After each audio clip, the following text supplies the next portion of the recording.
Okay mga kapatid, welcome to our third video. And kain muna tayo. Saglit lang ha.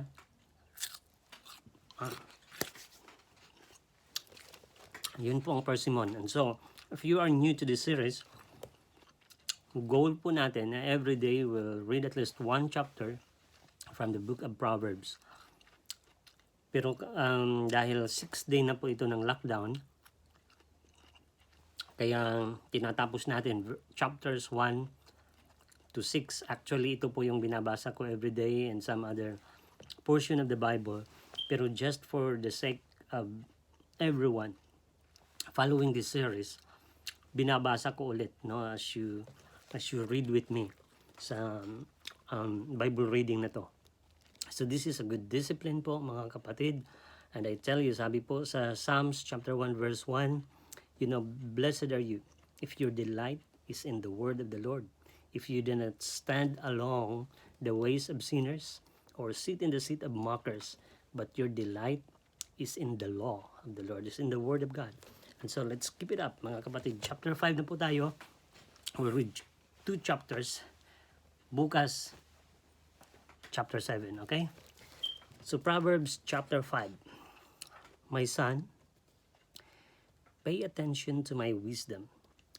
Listen well to my words of insight, that you may maintain discretion, and your lips may preserve knowledge.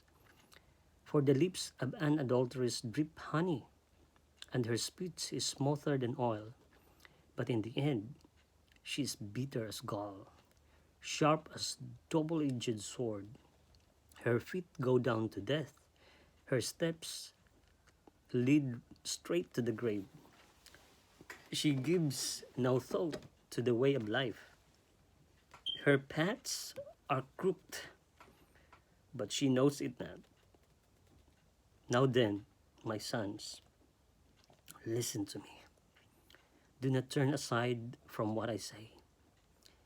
Keep to a path far from her. Do not go near the door of her house, lest you give your best strength to others, and your years to one who is cruel. Lest stranger feast on your wealth, and your toil enrich another man's house. At the end of your life you will groan.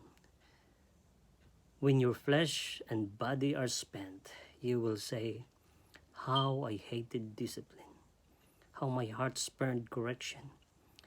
I would not obey my teachers or listen to my instructors.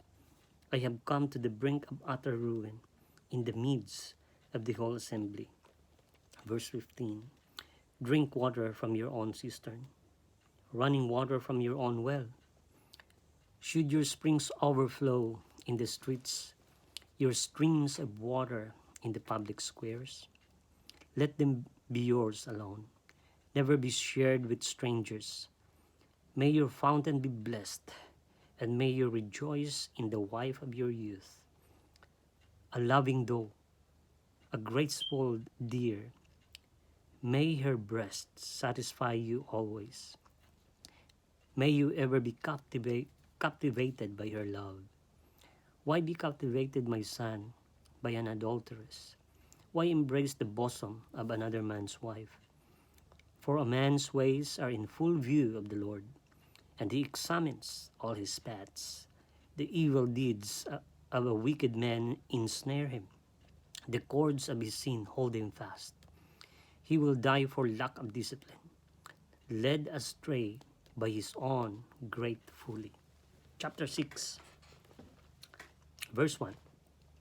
My son, if you have put security for your neighbor, if you have struck hands in pledge for another, if you have been trapped by what you said, ensnared by the words of your mouth, then do this, my son, to free yourself. Since you have fallen into your neighbor's hands, go and humble yourself. Press your plea with your neighbor. Allow no sleep to your eyes, no slumber to your eyelids.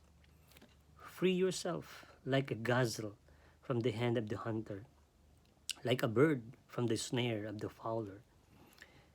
Go to the ant, you sluggard. Consider its ways and be wise. It has no commander, no overseer or ruler, yet it stores its provisions in summer and gathers its food at harvest. How long will you lie there, you sluggard? When will you get up from your sleep? A little sleep, a little slumber, a little folding of the hands to rest, and poverty will come on you like a bandit, and scarcity like an armed man.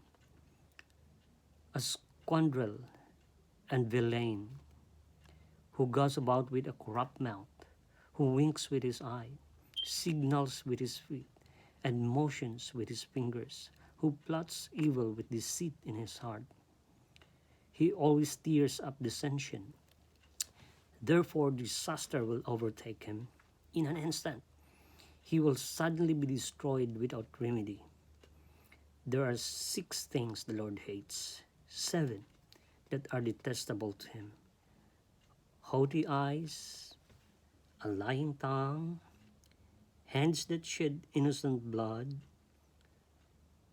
a heart that devises wicked schemes, feet that are quick to rush into evil, a false witness who pours out lies, and a man who stirs up dissension among brothers.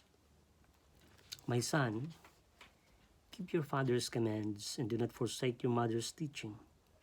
Bind them upon your heart forever. Fasten them around your neck. When you walk, they will guide you. When you sleep, they will watch over you. When you awake, they will speak to you. For these commands are a lamp, this teaching is a light, and the corrections of discipline are the way to life, keeping you from the immoral woman, from the smooth tongue of the wayward wife. Do not lust in your heart after her beauty, or let her captivate you with her eyes. For the prostitute reduces you to a loaf of bread, and the adulteress press upon you, upon your very life. Can a man scoop fire into his lap without his clothes being burned? Can a man walk on hot coals without his feet being scorched? So is he who sleeps with another man's wife. No one who touches her will go unpunished. Men, do not despise a thief, for he steals to satisfy his hunger when he is starving. Yet, if he is caught, he must pay 7-fold, though it cost him all the wealth of his house. But a man who commits adultery lacks judgment. Whoever does so destroys himself. Blows and disgrace are his lot, and his shame will never be wiped away. For jealousy arouses a husband's fury, and he will show no mercy when he takes revenge. He will not accept any compensation. He will refuse the bribe, however great it is.